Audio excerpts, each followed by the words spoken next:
Tu sais, j'aurais pu attendre. Attendre d'avoir assez d'apport pour acheter un appart. Attendre d'avoir plus d'expérience. Attendre que ce soit le bon moment. Et honnêtement, je pourrais t'en citer encore plein des raisons qui m'ont freiné à l'époque. Mais heureusement, j'ai pas attendu. J'ai trouvé une autre voie qui m'a permis de contourner tous ces blocages.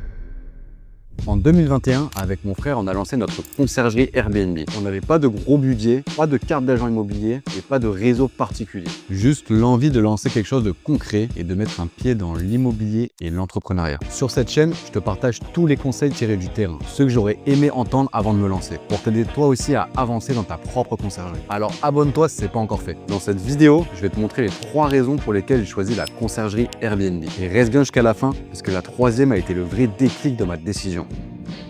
Tout d'abord, c'est un business sans barrière à l'entrée. Tu n'as pas besoin de diplôme, pas besoin d'avoir investi dans 3 immeubles et surtout, pas besoin de carte professionnelle, contrairement à ce que beaucoup de gens pensent. Tu peux te lancer sans avoir coché toutes les cases de l'entrepreneur parfait. J'ai commencé avec une micro-entreprise, un téléphone, un ordi et beaucoup de motivation. Tu n'as pas de local à payer, pas besoin d'embaucher tout de suite et surtout, pas de charge fixe tant que tu n'as pas de clients. C'est pour moi un gros plus quand on démarre quelque chose. Tu peux commencer en parallèle de ton job ou tes études. Tu signes ton premier bien, tu vois comment ça se passe et derrière, t'ajustes.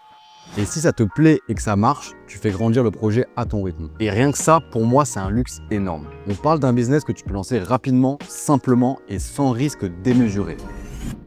Ensuite, ce qui selon moi change tout, c'est la possibilité de démarrer avec un petit budget. Tu n'as pas besoin d'acheter un appart ni de sortir 20 000 € pour te lancer. Grâce à la conciergerie, tu monétises un bien qui ne t'appartient pas. Tu signes un contrat avec un propriétaire, tu gères son logement et tu factures des prestations. C'est un modèle rapide à mettre en place. Dès le premier mois, tu peux déjà générer du cash. C'est pas une activité où tu dois vendre des dizaines de produits pour être rentable. Dès ton premier client, tu dégages une marge bénéficiaire si tu fais bien les choses. Mais pour moi, ça, c'est un modèle parfait. Tu gagnes quand tu bosses, tu développes quand tu es prêt et tu avances à ton rythme.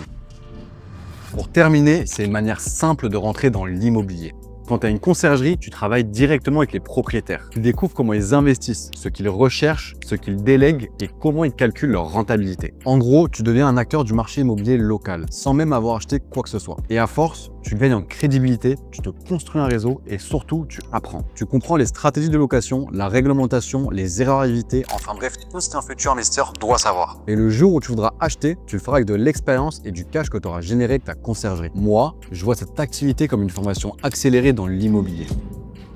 Alors voilà, c'est pour toutes ces raisons que j'ai choisi la conciergerie Airbnb en 2021. À l'époque, ce modèle était quasiment inconnu. On trouvait très peu d'infos. Mais avec mon frère, on est resté motivés parce qu'on sentait que ça pouvait nous ouvrir des portes. Et on ne s'est pas trompé. Aujourd'hui, on vit de cette activité et on aide au maximum des personnes qui veulent se lancer. Et ce que je peux te dire, c'est que tout commence par une première étape, une décision, une action, parfois même juste une conversation. Alors si tu as envie de te lancer mais que tu as encore des doutes, je t'ai mis un lien en description pour qu'on puisse en parler. Merci d'avoir regardé cette vidéo jusqu'au bout. Pense à t'abonner si tu veux d'autres conseils sur la conciergerie Airbnb et à très vite.